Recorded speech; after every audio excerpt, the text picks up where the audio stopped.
Music doesn't need any visa to travel.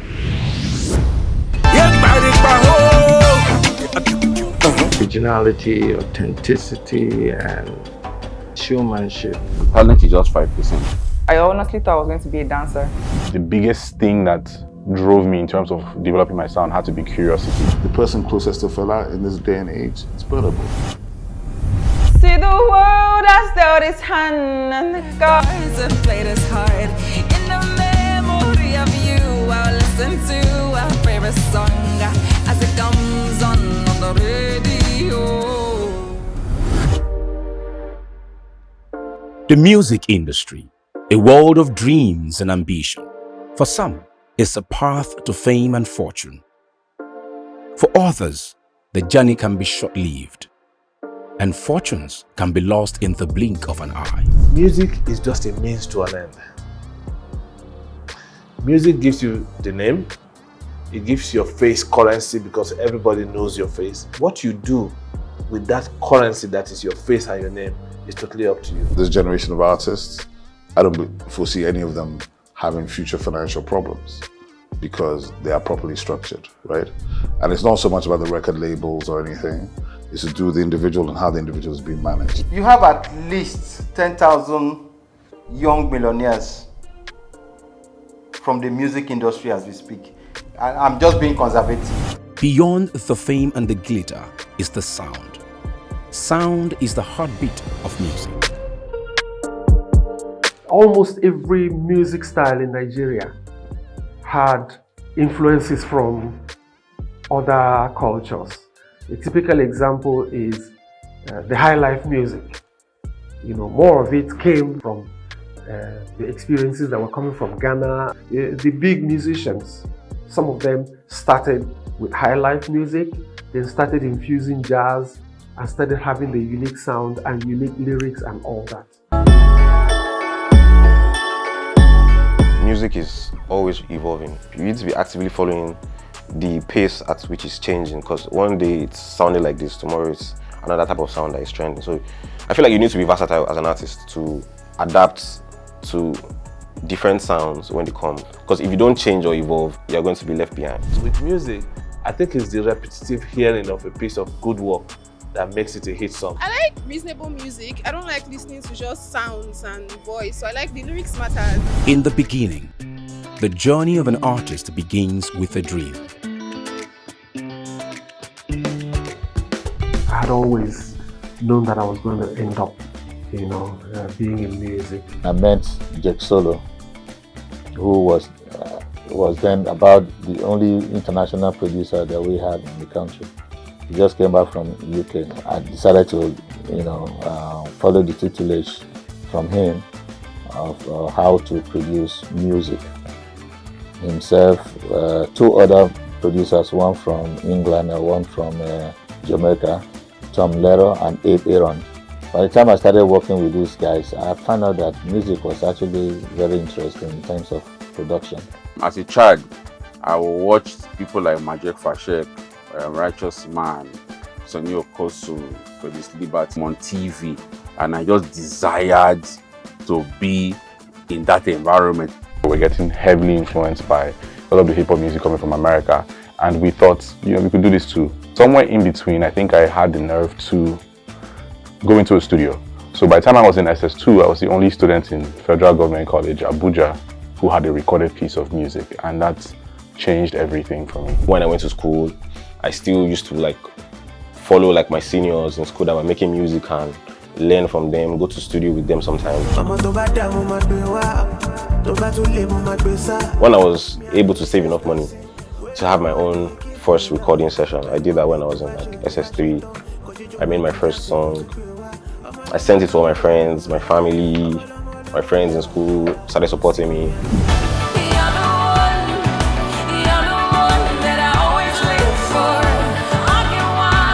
I honestly thought I was going to be a dancer, but I danced for a while and that career ended for me then.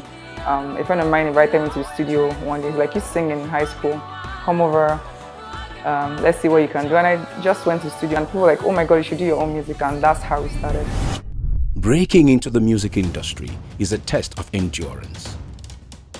Rejection comes often and early.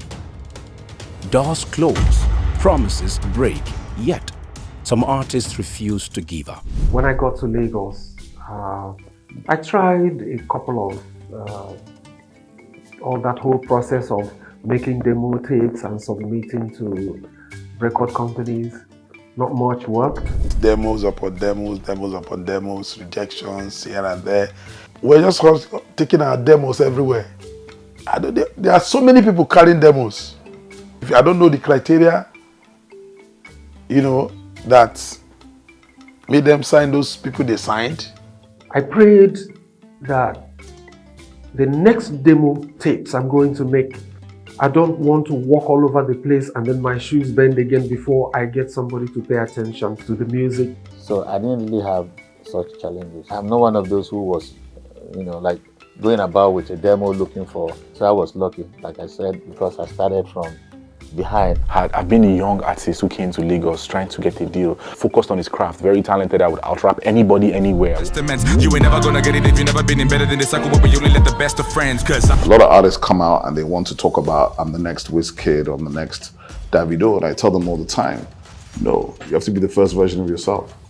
We have Wizkid already, we have Davido, we don't need another version of them. But for you to have a chance, you need the first version of yourself. The music industry is not a child's play, but we keep pushing, though there are ups and downs. Every artist has a story of struggle. Some find inspiration in failure. They hustle, not just for fame, but for the chance to be heard. In the beginning, for every artist, every musician, what you try to do is to be heard. We just wanted to be seen. Let people hear the music, let it go around. The 1970s, the 1960s, even the 1980s, where artists just played music just because they enjoyed it. And then whatever came, it was okay for them. Some are just in a hurry, I want to blow. Some will even give you their sense, put it out there, let the name be everywhere so I can blow. Storm Records was born out of passion. I'm a hip hop generation kid. Part of the ethos of hip hop is refuse to lose. Or, if it hasn't been done, it doesn't mean it can't be done. So that was really the energy that we started Storm Records with in 1991. Some artists strike gold overnight and then fizzle out. They are called one-hit wonders. Lack of preparation and focus is the reason why some artists blow accidentally and there's only one song that they had. Whereas others climb gradually and they have more staying power. The first album is the easiest album because you took a lifetime to make it. Second album is the hardest album because now everybody knew you on the first album. There's an expectation. What's he going to do on the second album? A lot of the musicians we have these days are not so grounded. So what they do, they tell you, please make a beat for me. And you make the beat, they hum something on top of it. It goes out there to blow. Now, how do you sustain that? Providence, circumstances can make you get to where you should not get to, but you can't sustain remaining there. I see artists that are talented, but they are not creative. So it will now look as if you are forcing them to do the music they love. Greatness in music industry demands a discipline, strategy, and relentless refinement. Talent alone is not enough. Most people will tell you an artist needs talent to succeed. I would say that is secondary. Talent is just 5% that you bring on the table. 95% is your personality. If you put all your focus on just singing, writing great songs, and you have the best voice around, it doesn't work alone. In this country today, it looks like talent is no longer the major criteria, but I'll still say talent is a major factor. The talent might actually not be in singing. Even if you don't have talent in singing, you must have talent in entertaining. How can you captivate an audience and captivate a crowd? If you go into any hotel in the world, you will hear a great musician singing a song by the piano bar. That doesn't mean they can be a popular artist. Yes, they're a great singer, but they're not a commercial artist. It's two different things, two different worlds. If it is about talent, if you go to the street of Ajegunle today or any of the streets in Surulere, you use trailer to pack talented young men and women, and you will not be able to exhaust the list. An artist needs discipline. Even if you're not talented, you can learn the art. Talent, you can grow. In discipline, if you have it, is tough to get out of it. Don't be afraid to be adventurous. Don't be afraid to imbibe new information that may help you. Creating a unique sound starts with mastering an instrument. It is the foundation for understanding the flow of music. When they come, I'll ask them, okay, what kind of music do they like to play in the first place? What do they enjoy? What do they love? So once they say, well, I like this genre, I like this, or I like that, from there I could advise or just suggest. There are some instruments you get that maybe are cheaply produced. Not all of them, but most of the cheaply produced ones would give the learner even more difficulties. Each artist's journey to discovering their sound is unique. Most of the times you start by emulating, you start by learning from those who were trending already, and then as time goes on, you start to search for that unique sound. Oh yeah, make we party, make you follow me party, party in the party, party people. If you don't have a unique style or sound, you'll be sounding like every other person. The beat is almost the same now. But what differentiates it is your style, your delivery style. If you have a unique sound, it's easier for people to listen to you because people are always going to be like, I've not heard this kind of thing before. I've not heard this kind of sound before. So it gets you like a first click type of audience, to be honest. People that listen to your song for the first time and they're hooked. So yeah, it's really, really important and as an artist for you to have like your own sound because that's what will make you into like a superstar. The biggest thing that drove me in terms of developing my sound had to be curiosity. I was always curious. I'm self-taught as a producer.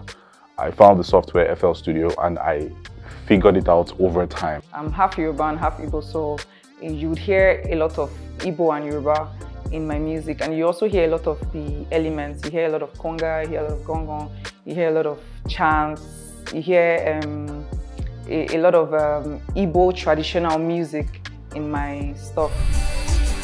Oh God, this in the fire. We're going from one of these record labels to the other to sign us. They will tell us, go and play African music and all that and all that. And we're really not inspired by African musicians. So we now had to go and start doing a reappraisal. You know, see how we can now start bringing in African melodies, African, you know, our language, Pidgin English into what we're doing. In their quest for stardom, artists encounter moments that shape their sound and identity. I saw the late Uncle Steve Rhodes. He took me in and did 1 whole year of voice training program. The second step was getting to meet Lemmy Jackson, the famous Nigerian producer. I was following Lemmy Jackson to the recording studio wherever he worked. Every day, learning from him, getting to see what he was doing, because every song he produced during those days was a hit. It became a hit song. So I felt it was the right person to learn from. And I was lucky that he took me in. So I learned from him on how to put music together. High life is what first comes to me before anything, okay? Because I grew up listening to E.T. Mensah, all those High Life Visitos, Adebe, and all those kind of people. So yeah, I was greatly influenced by High Life. I started out as a rock artist. I was much younger then and I wanted to do rock music. I did not care. As I grew older, I relate more with my African roots and my Nigerian roots, and I want the rest of the world to see that, even in my music. In recent years, Afrobeat has captured the hearts and minds of many. Pioneered by Fela, it seamlessly blends African traditions with global musical influences. The nascent Afrobeats with the S we can't divorce the roots from Nigeria, no matter the contention, if they come from Ghana or did they come from Nigeria. Today, everybody knows that Nigerian music is hot. Everybody knows Nigerian fashion is hot. People are beginning to learn that our food is hot. But all of these things go through Afrobeats culture. Rock you just like Fela. Rock you down like a balmy I did a couple of songs. Just like Fela was the song I now decided to take and push. Just giving a tribute to Fela. Because I haven't seen no tribute for Fela.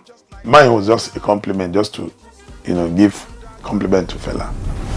Afrobeat embodies Africa's rich heritage. Today, it carries the soul of the African continent. In the last decade, we've seen the exponential growth of Nigerian music, now globally referred to as Afrobeats, despite the fact that there are a few other forms and genres, Amapiano or Japiano, or the pianos. The challenge for Afrobeats 10 years ago was, can this be a live touring genre? Nobody's asking that question anymore. Afrobeat has been like, whether the sound the voice makes sense or not, as long as it's banging, it's nice vibes. Fela's genius lay not only in his sound, melody and rhythm, but there were also tools for revolution. Each performance was a blend of rhythm and rebellion. Fela started initially with high life music, but when he became conscious politically, ideologically, so his lyrics changed. So his music became like a weapon to fight for injustice. Music was just as a vehicle to express all the things inside that was wanting to come out. Fela's message was not conveyed through music alone. His album sleeves were as powerful as his lyrics. My call to fame is the body of album cover art that I supplied for the career of Fela Kuti, the Afrobeat legend, creator of the Afrobeat music.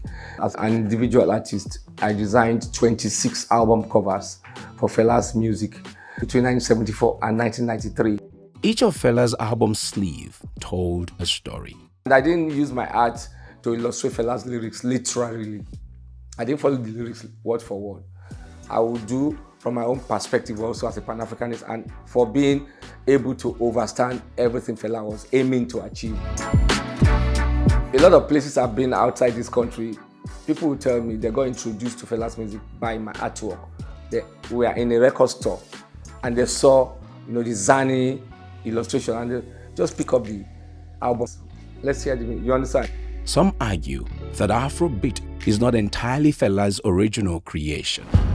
Fela's music is fundamentally a fusion of things. Begins to experiment with the Afro Juju, the drums, takes the funk from Sly Stone and James Brown, takes the horn section from big band jazz, takes the syncopation from the Yoruba chanting, and the call and response, which is native to us, to the Yoruba, to the Igbo, to the Hausa. And call and response is the foundation of all black music. So when Fela does this, it's like a pot of soup, stamps his name on it and calls it Fela's Afrobeat. Because there were sounds like that before him. Yes, there's other people that played it. Fela defined the sound. As we celebrate his genius, a question lingers. Did Fela, even in his boundless creativity, reach the peak of his potential? Fela was definitely bigger than his music. His politics was bigger than his music.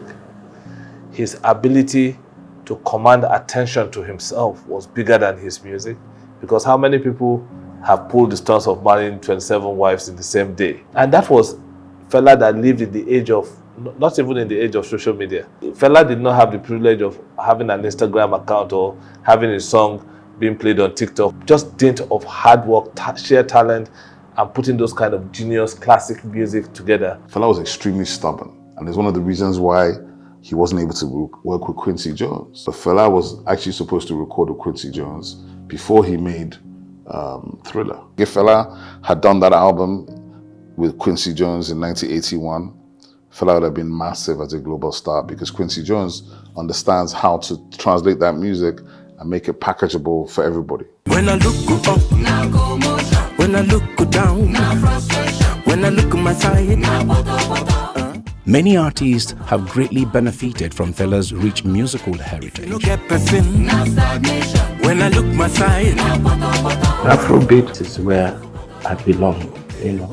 Of course, greatly influenced by our father, Fela Kuti.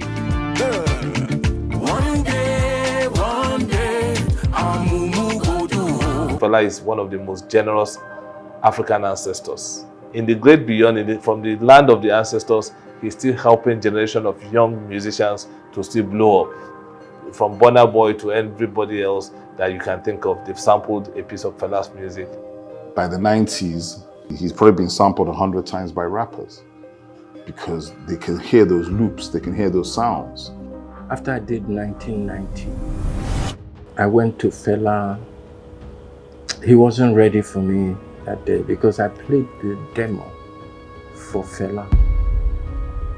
And I wanted him to bless the work and even say, okay, let me do a horn riff in your song. I didn't get that. I left Fela's house that day. I was almost brokenhearted. The jury is still out on who best embodies Fela's spirit on today's Afrobeat stage.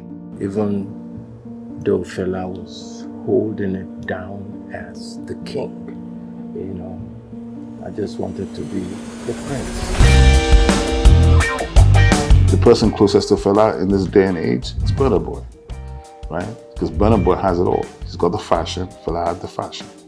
He's got the swag, Kuti had the swag, Fela had the swag. He's got the content, he's saying something, so was Fela. He's got the sexuality, he's attractive to women, so was Fela. He has this attitude. Fela had attitude for days.